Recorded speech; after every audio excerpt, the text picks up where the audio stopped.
Banega Keralam CM. Congress high command KC Venugopal కు అవకాశం ఇస్తుందా లేక సతీశన్ వైపు మొగ్గు చూపుతుందా? వీరిద్దరిని కాదని చెన్నితలకు జై కొడుతుందా? సీఎం ఎంపికపై నెలకొన్న ఉత్కంఠకు తెరతీసేందుకు సోనియా రంగంలోకి దిగారు. ఏ క్షణమైనా కేరళం సీఎం అభ్యర్థిపై కాంగ్రెస్ హైకమాండ్ ప్రకటన చేసే అవకాశం ఉంది. కేరళంలో కాంగ్రెస్ నేతృత్వంలోని యూడీఎఫ్ 10 ఏళ్ల తర్వాత 102 స్థానాలతో అధికారం సొంతం చేసుకున్నప్పటికీ సీఎం ఎంపికపై ఇంకా సస్పెన్స్ కొనసాగుతూనే ఉంది.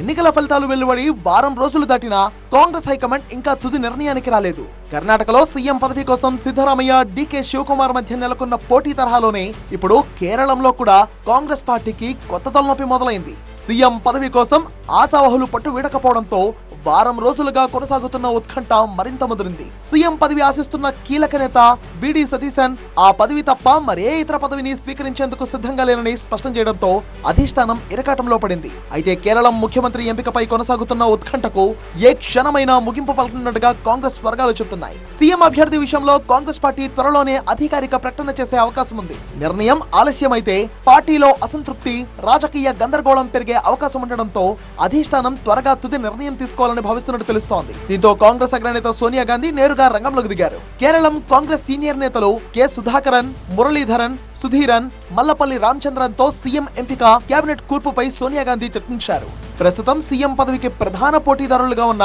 సతీశన్, కేసీ వేణుగోపాల్, చెన్నితలతో ఏఐసీసీ అధ్యక్షుడు మల్లికార్జున్ ఖర్గే, రాహుల్ గాంధీ ఇప్పటికే సుదీర్ఘంగా చర్చలు జరిపారు. కాంగ్రెస్ హైకమాండ్ రాహుల్ గాంధీకి సన్నిహితుడైన కేసీ వేణుగోపాల్ ను ముఖ్యమంత్రిగా చేయాలని భావిస్తోంది. శాసనసభ్యుల్లో కూడా ఎక్కువ మంది ఆయన వైపే మొగ్గు చూపుతున్నట్టుగా సమాచారం.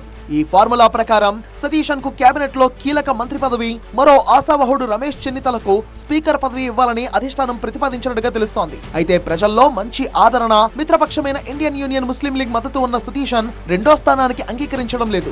గత కొన్ని రోజులుగా కేసీ వేణుగోపాల్, సతీశన్ అనుచరుల మధ్య పోస్టర్ల యుద్ధం కూడా జరిగింది. తమ నేతకే సీఎం పదవి ఇవ్వాలంటూ రెండు వర్గాల నాయకులు బహిరంగంగా బల ప్రదర్శనలు నిర్వహించారు. ఇదిలా ఉండగా కాంగ్రెస్ కీలక మిత్రపక్షమైన ఐయుఎంఎల్ కూడా సీఎం ఎంపికలో జరుగుతున్న ఆలస్యంపై ఆందోళన వ్యక్తం చేసింది. ఈ జాప్యం కొనసాగితే రాష్ట్రంలో రాజకీయ అస్థిరతకు దారితీయొచ్చని హెచ్చరించింది. ఇటీవలే జరిగిన కేరళ అసెంబ్లీ ఎన్నికల్లో కాంగ్రెస్ నేతృత్వంలోని యునైటెడ్ డెమోక్రటిక్ ఫ్రంట్ ఘన విజయం సాధించింది. మొత్తం 102 స్థానాలు గెలుచుకొని అధికారంలోకి రావడానికి సిద్ధమైంది. 10 ఏళ్లుగా అధికారంలో ఉన్న ఎల్డీఎఫ్ ఈసారి కేవలం 35 స్థానాలకే పరిమితమైంది. అయితే సీఎం ఎంపికపై పార్టీలో అంతర్గతంగా పోటీ నెలకొంది. అన్ని అనుకున్నట్టు జరిగితే మే 14వ తేదీన కొత్త యూడీఎఫ్ ప్రభుత్వం ప్రమాణ స్వీకారం చేసే అవకాశం ఉందని కాంగ్రెస్ వర్గాలు చెబుతున్నాయి.